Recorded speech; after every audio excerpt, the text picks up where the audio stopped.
Okay, in this video I'm going to explain the Wissota S8 old skate sharpener, how I got one of the bolts off here that was stuck on the top housing, used some Kroil to bomb it to unscrew it,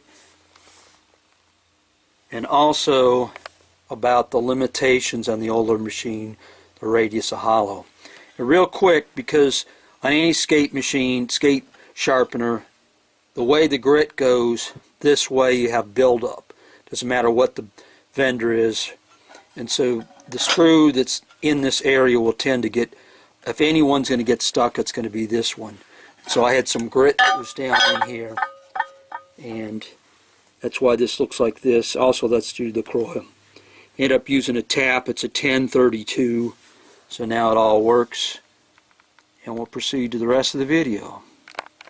Get the old Wissota S8 skate sharpener from the, I believe this is from the 80s. Anyways, the change of disc on here, these look like number 8s. They were really on there, rusted on. Couldn't get this one off, so I've been bombing it with Kroil. I did that on Sunday, and finally I've been able to get this off of here. Didn't want to bust it off, but it's to where I finally got this off. And you can use some other stuff, PB nut blaster, WD-40. I kind of like Kroil. It seems to work fairly well.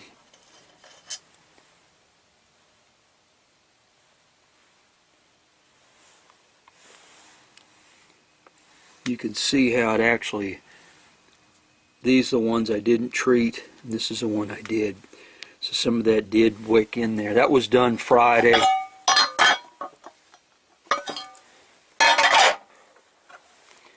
And I'm going to probably run a tap through there.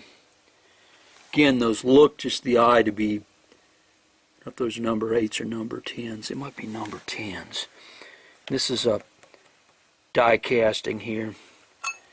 This has got a, I believe this has got a standard 1-inch hub with an 8-inch disc.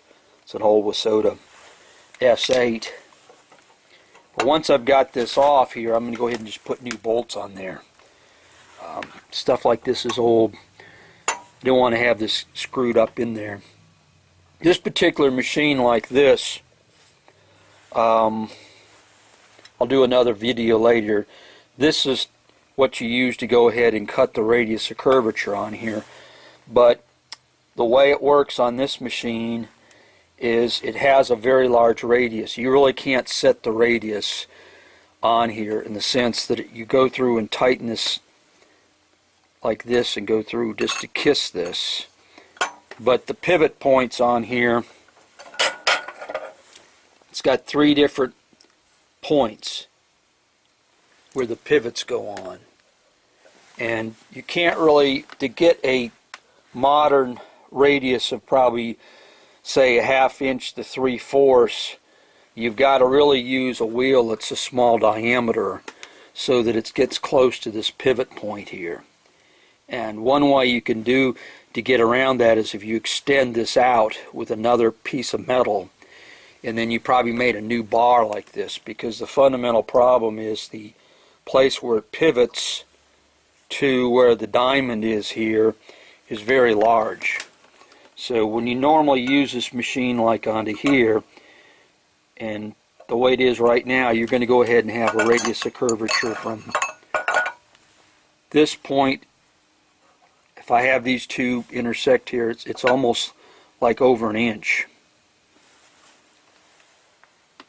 And the new machine, the 911 that came out, has an adjustable slide that goes back and forth like this. And so you can move this back and forth, and then you set the radius on here from the pivot point over. But this is an older machine. It's actually the first machine that came out, I think in 1946. And it uses a disc that's a little bit different than the newer ones today. The downside of a machine like this is it doesn't have a modern radius of curvature, it's going to go ahead and have something inch, inch and a half way up there. It's not even really adjustable. And then the plate on here is just a piece of, looks like a a quarter-inch piece of steel on the frame. So you're going to get more vibration on this. You have to take lighter cuts. So it's not, this is really not connected to the table as well as a modern machine.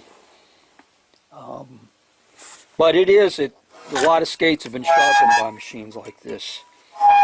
It's not totally bad. It's just that you really need to rig up a new deal to have a modern radius of hollow. When I say modern, not something like an inch, half inch, 3/8 or whatever. Or you could rig up a Blackstone diamond spinner and kiss this wheel here and dress it. Again, the whole reason for the problem here is if I look at the line here on the ground here for the tiles, this point here and this point here is the pivot point. And you see how far this is away? An inch. It's about 1.25 inches. So when this is put on here, like this, that's where it's going to be. It's going to have a large radius of hollow. So if you bored and tap this and put this in smaller here, there's another way. Go ahead and put a bore and tap this and move this in. If you do that like this, you're going to crash into the wheel. So what you'd have to do with that is use a worn wheel that's worn way down. And then when you've got the top on here like this, you're going to run into, there's a limit how small a wheel you can run. So if the wheel is worn down like to this, then you can go ahead and tap this and move it in and get a more modern radius of hollow. Again, this is the Wissota S8.